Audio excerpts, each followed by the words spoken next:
Well, after years and years and years and years and years of waiting, it finally happened. Mickey Mouse is now in the public domain.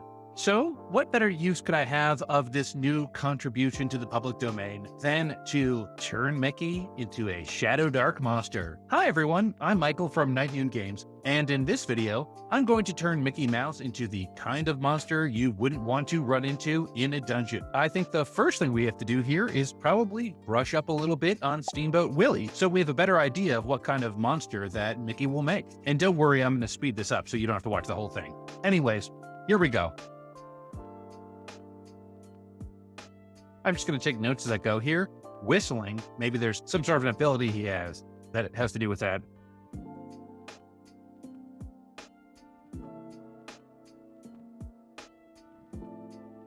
Just stretchable. He could stretch out really weird. Maybe that would be something fun.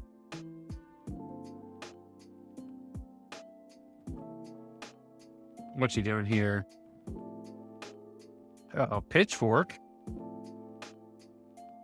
That might make a fun weapon. Oh, and here comes Minnie.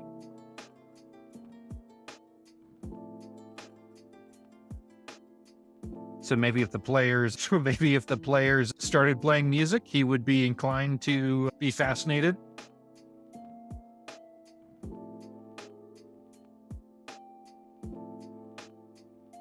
Animal abuse, yeah.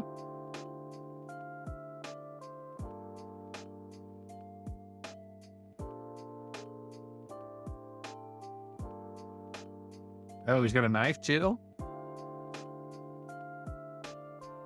And that's it. I think that's given us enough to go off of. If we look to the Shadowdark rules for designing monsters, I think this will help guide us a little bit. And then I have another tool that I want to use as well. I think we should start at the end of this page, which is 192 in the core rules, to determine what power level we want this character to be. And because Mickey Mouse is rare, I don't think there's many Mickey Mouses running around in the Shadowdark world. I think that's probably going to be dangerous. Dangerous, wit, rare, normal, or fabulous treasure, challenge to expert crawlers. So I think that works out really great, and I'm thinking that 7, 8, 9 range would work really well. And then the technique that I usually like to use when making monsters is to just reskin existing monsters. I have a Shadowdark monster database.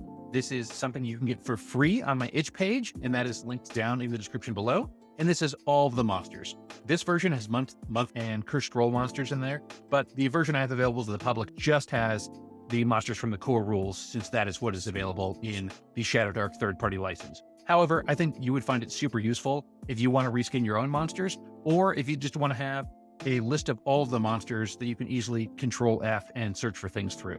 At least that's how I use it. I'm going to go over to the level 7s and try to find something that I think maybe thematically matches a little bit. And I might find a few of these things.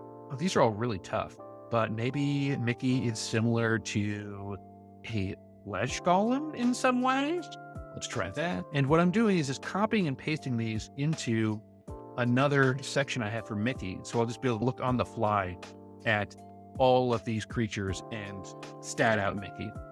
Oh, a giant goat seems like it's similar to what Mickey might be. A night hag? Yeah, that's cool. Oh, and an assassin. Let's grab the stats for that too. We don't have to use them all.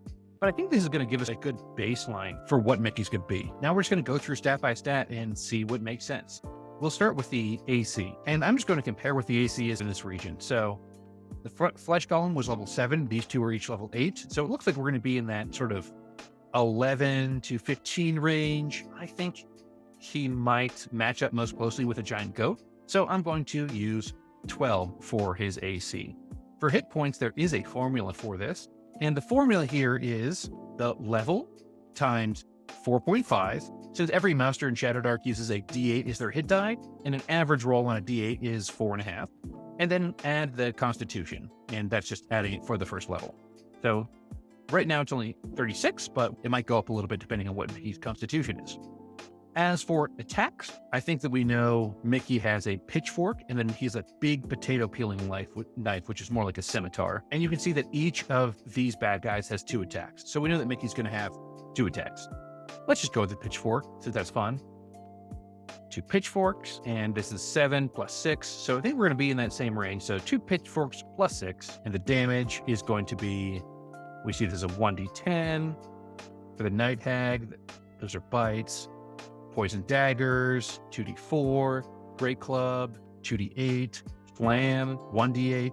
I think these are going to be, say we're going to mix it up and say 2d6 because, and my rationale for that is because the Great Giant has 2d8 with the Great Club.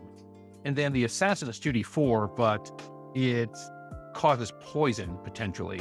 So I'm actually just going to split the difference there and go with 2d6. And then the Flesh Golem is 1d8, but it also gets 3 attacks instead of just 2. And then I think that he has to have a special ability, and it should be plus or whistling. And since it's an or instead of an and, we know that one whistling ability needs to be at least as powerful as 2 attacks doing 2d6 damage might be. So we'll keep that in mind once we get to the abilities. Movement, I think that Near works just fine. In Steamboat Willie, he didn't exhibit any sort of crazy movements or anything like that. I guess he did hop far distances a few times, but I don't think that's enough to make him especially fast, if that makes sense. I do think, though, that makes him especially dexterous. So I'm going to make this dexterity a 4. And part of that is going to be another one of his abilities, which I'll just plug in right now, which is stretchable. And we saw that in the video when he got hit and his body moved, but the rest of him didn't. Mickey's body and limbs can stretch and contort into unnatural positions. I think that was definitely what he was doing in the video. As for the strength for all of these is 4, except for this 2 for the Assassin. And I think Mickey is maybe a little bit weaker, so I'm going to make that a 3. So we've got that as a 3. The Dex is a 4. Constitution. He was able to take a shellacking when he was bending out of shape. So I think that's going to be on the higher side of things at a 3 as well. And then for intelligence, how intelligent is Mickey? I don't see him as, at least in the short, as being especially intelligent. He's more of a goofball. So I'm going to say this is going to be on the lower end of things. I'm just going to put it as 0. So I don't think he's intelligent or unintelligent. And that kind of splits the difference here with the Hag and the Assassin being 2, and then the Goat and the Flesh Golem being in the negatives. Wisdom, I don't think he's particularly wise either, but I'll give him a 1 on there since I don't want him to be at 0 again. And then Charisma. Man, I think Mickey's Riz is pretty much off the charts, right? So he's going to get a 4 there. And then Alignment, I think this goes back to the animal abuse. He is swinging that cat around by its tail. And because of that, and the way he treats the other animals weirdly in this short, using the hippo's teeth as a xylophone, I think that's pretty chaotic. So we're going to make it chaotic. And then, of course, that whistling ability. Let's see what that does. So I think his whistling ability acts in a similar manner as the Bard's Fascinate ability. And that is all targets within near DC 15 con or entranced for 1d4 rounds. I think it's a pretty solid ability. And that's going to cause some pause for those adventurers. I base that off of Blind, which is this ability from the Night Hag. Oh, and then for flavor text. A boat captain by trade, hardened by life on the river and by the loss of his beloved Minnie. Because we just assume that Minnie dies, and that's why Mickey's a monster now. That makes sense, right? All right, now all I have to do is lay this out. So before the big reveal, I do want to say, if you're liking this channel, why don't you go ahead and hit the subscribe button? I'd really appreciate it. So if I could just get a drum roll, please. Here's Mickey.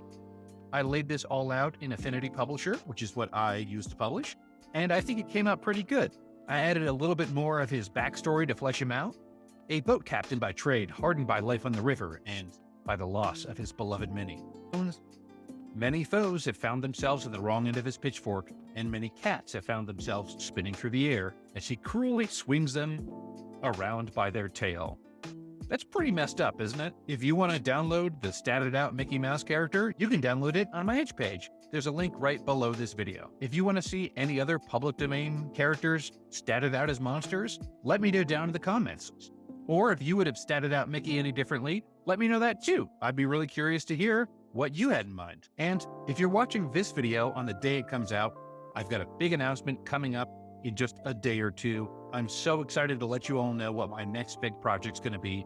If you sign up to my newsletter, which you can find a link to down below as well, you're going to be the first to know. Along with that announcement is going to come a free Shadowdark adventure. If you're into Shadowdark, if you're just jamming on it right now like I am, make sure to subscribe to my newsletter. I'm also going to be at GaryCon this week, and if you flag me down there, I will actually have a physical version of that adventure that I'm giving out for free. So I hope to see you there. And of course, if you want to find me on any of the social media platforms, there are links for that down below as well. Until our next adventure, stay inspired and keep those dice rolling. Thanks for watching.